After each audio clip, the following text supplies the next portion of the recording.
सुप्रभात प्यारे विद्यार्थियों, कैसे हो सभी। आशा करती हूँ कि सभी अपने घर पर अच्छे होंगे। तो आज करते हैं हम हिंदी साहित्य का हमारा अगला पाठ, जिसमें मैं सबसे पहले आपसे पूछूंगी कि जो हमारा पिछला पाठ था उसमें बताया गया था कि चिट्ठियों का अनूठा सफ़र। चिट्ठियों का अनूठा सफ़र शुरू कहाँ से हुआ। और सबसे पहले तो आएंगे कि जो ये पशु पक्षी बनाए गए हैं, जो आप जिनकी तस्वीरें देख रहे हो, ये किसी मानव ने तो नहीं बनाए। ये किसके बनाए हुए हैं? ईश्वर के बनाए हुए हैं। तो सबसे पहले हमारे जो चिट्ठियों का आदान प्रदान कहाँ से शुरू हुआ था? इन पक्षियों के द्वारा ही। तो हम इन्हें क्या कहेंगे? यानी कि हम जो आजकल के इंसान हैं, जो हमारे डाकिये बनते हैं, तो ये भगवान के द्वारा बनाए हुए क्या हैं? डाकिये हैं। क्या है ये? भगवान के द्वारा बनाए हुए डाकिये। तो आज जो हमारा ये कविता है इसी से संबंधित है, भगवान के डाकिये, और इन्हीं पक्षियों के ऊपर है ये कविता, जो कि रामधारी दिनकर जी सिंह द्वारा लिखी गई है। चलिए तो पढ़ते हैं हम इस कविता को। जी हाँ विद्यार्थियों, तो पढ़ते हैं हम अपनी कविता को। भगवान के डाकिये, यानी कि भगवान के द्वारा ही इन पंछियों को बनाया गया है जो कि हमारे काम आते हैं।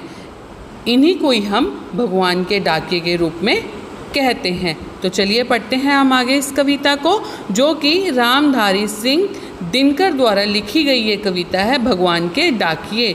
पक्षी और बादल ये भगवान के डाकिये हैं। पक्षी और बादल ये भगवान के डाकिये हैं, जो एक महादेश से दूसरे महादेश को जाते हैं। महादेश यानी कि बड़ा देश, एक देश से दूसरे देश ये उड़कर ही पार कर लेते हैं। हम तो समझ नहीं पाते हैं, मगर उनकी लाई चिट्ठियाँ पेड़ पौधे पानी और पहाड़ बाँचते हैं। बाँचते हैं यानी कि मैं आपको बताना चाहती हूँ, पढ़ना यानी कि जो रास्ते में आता है, अभी आप देखिए,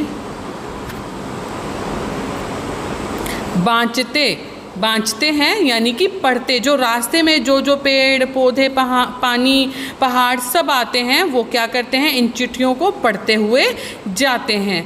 हम तो केवल यह आंकते हैं। आंकते यानी कि अनुमान करना। आंकते यानी कि अनुमान, किसी चीज़ को ताकना, देखना, अनुमान करना उसका, कि एक देश की धरती दूसरे देश को सुगंध भेजती है। सुगंध यानी कि अपनी खुशबू, अपनी चिट्ठी के द्वारा अपने मन के भाव भेजती है। और वह सौरभ हवा में तैरते हुए, सौरभ यानी कि सुभाष, यानी कि आपकी सुगंध, खुशबू, आपका गौरव, हवा में तैरते हुए पक्षियों की पंखों पर तिरता है, यानी कि उड़ता है।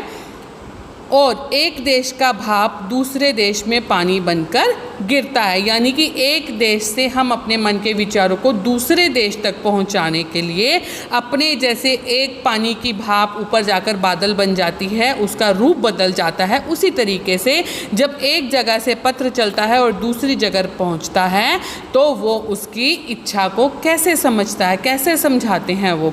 तो ये था हमारी कविता भगवान के डाकिये, जिसमें रामधारी सिंह दिनकर जी कहना चाहते हैं, ये जो भगवान के डाकिये हैं, ये कैसे हमारे मन के भावों को बहुत देर तक उड़ते उड़ते कैसे हमारे मन के भावों को एक जगह से दूसरे जगह तक पहुंचाते हैं। और इनके जो रास्ते के साथी हैं, पेड़ पौधे पानी पहाड़, और सब इनको देखते हुए जाते हैं, और उन्हें पता होता है कि ये जो पत्र लेके जा रहे हैं वो किसके लिए है, कितना ज़रूरी है, और क्या ये बात उन तक पहुंचानी कितनी ज़रूरी है। तो ये थी हमारी कविता। इसके बाद हम करेंगे कठिन शब्द, वाक्य बनाओ और प्रश्न उत्तर। धन्यवाद।